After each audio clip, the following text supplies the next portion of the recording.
Bible की पहली पुस्तक के बारे में आपने सुना होगा। उसका नाम है उत्पत्ति। उत्पत्ति शब्द मूल इब्रानी भाषा के शब्द राशिद का अनुवाद है, जिसका अर्थ है आरंभ।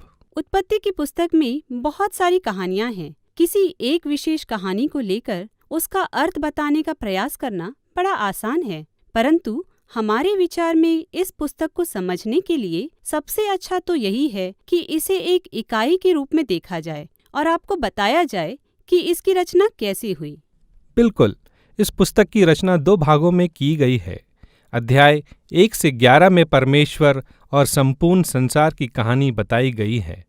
फिर दूसरा भाग है जिसमें अब्राहम और उसके परिवार की कहानी है, जो अध्याय 12 से 50 में दी गई है, और जहां हम इन 2 भागों का एक दूसरे से संबंध पाते हैं, वहां पर आपको इस पुस्तक का संदेश भी मिलता है। अच्छा, तो हम आरंभ से देखते हैं। उत्पत्ति के पहले भाग का आरंभ सृष्टि की रचना से होता है। यहाँ परमेश्वर सब कुछ रचते हैं। पर यह वास्तव में कैसे हुआ, वहीं से सारा विवाद उत्पन्न होता है। परमेश्वर जल से ढकी और अंधकार में घिरी अव्यवस्था को एक सुंदर वाटिका में बदल देते हैं, जहां मनुष्य फल फूल सके। ये सुनने में अच्छा लगता है। हाँ, यह निश्चय ही सुनने में बहुत अच्छा लगता है। सच तो यह है कि 7 अलग अलग समय पर परमेश्वर कहते हैं जो कुछ भी उन्होंने बनाया है वह अच्छा है। यहीं पर हम बाइबल के पहले मानवीय चरित्रों आदम और हवा से मिलते हैं। हाँ, वे दोनों अलग अलग व्यक्ति हैं, लेकिन प्रतिनिधि भी हैं। आदम मानव जाति के लिए इब्रानी शब्द है और हवा जीवन के लिए इब्रानी शब्द है। परमेश्वर ने उन्हें अपने स्वरूप में बनाया।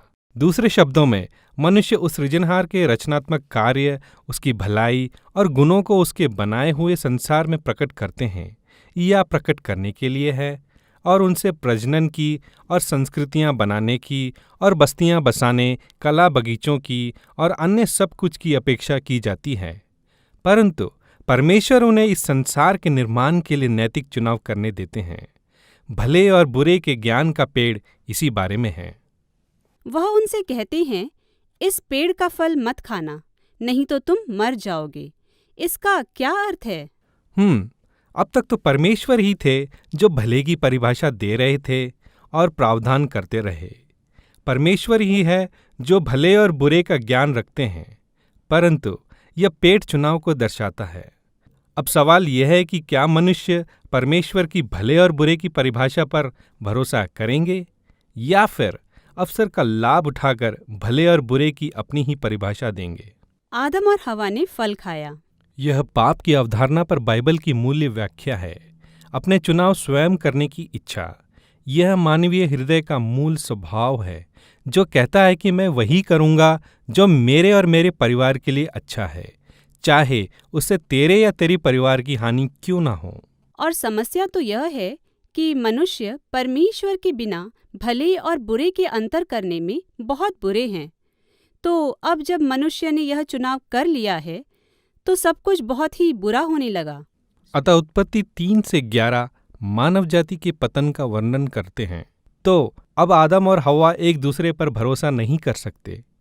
यहाँ एक छोटी सी कहानी है कि कैसे वे नग्न थे और अपने नंगेपन से नहीं लज्जाते थे, परंतु अब उन्हें लज्जा आने लगी थी, क्योंकि अकस्मात ही आदम की भले और बुरे की परिभाषा हव्वा की परिभाषा से भिन्न हो गई। अब वे एक दूसरे से छिपने लगे। इसके बाद परीक्षा में पढ़ने की एक और कहानी है। कायन अपने भाई हाबिल से जलन रखता है। केन की कहानी के तुरंत बाद लेमेक नाम के व्यक्ति की कहानी है।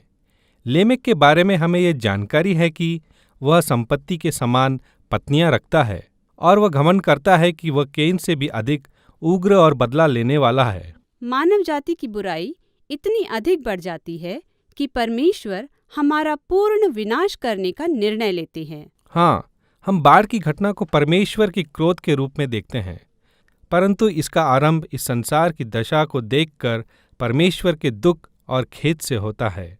अतः संसार की अच्छाई को बचाए रखने की इच्छा के कारण वह उसे बाढ़ से धो देते हैं। परंतु यहाँ आशा की एक किरण है। वह नूह और उसके परिवार को अलग करके एक बड़े जहाज में सुरक्षित रखते हैं। हाँ, प्राणियों को भी ना भूलें। बिल्कुल ठीक, प्राणी भी थे। अतः नूह और उसका परिवार मानव जाति को फिर से आरंभ करने वाले हैं। वह बहुत अच्छा मनुष्य रहा होगा। परंतु ये कहानी बहुत लोग नहीं जानते, क्योंकि यह कुछ विचित्र कहानी है। नूह जहाज से बाहर आता है, दाख की बारी लगाता है और मदिरा पीकर बेहोश हो जाता है। तब उसके तंबू में उसके पुत्र के साथ कुछ आपत्तिजनक घटना घटती है। यह एक दुखद कहानी है। यहाँ से मानव जाति फिर से बढ़ना आरंभ हो जाती है, परंतु सब कुछ पहले जैसा बुरा ही है। अंतिम कहानी प्रख्यात बाबेल के मीनार की है। इस कहानी में संसार की सब जातियां इस नई तकनीक का प्रयोग करने के लिए एकत्र हो जाती हैं। ईंट। वे नाम कमाना चाहते थे और एक बड़ा नगर बनाना चाहते थे, जिसमें ईश्वर तक पहुंचने के लिए एक ऊंची मीनार बनाने की योजना भी थी।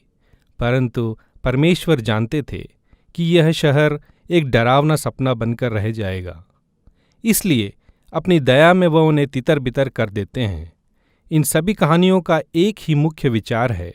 जब मनुष्य परमेश्वर से अपने आप को अलग कर लेता है और भले और बुरे का स्वयं ही निर्णय लेता है, तो उसका परिणाम केवल त्रासदी और मृत्यु ही होता है। इन सब बातों को देखकर आपके सामने एक ही प्रश्न आता है, क्या मानव जाति के लिए कोई आशा है? हाँ, निश्चय ही है। इसकी अगली कहानी इसका उत्तर देती है। संसार को बचाने और पुनः स्थापित करने की परमेश्वर की योजना का यह आरंभ है।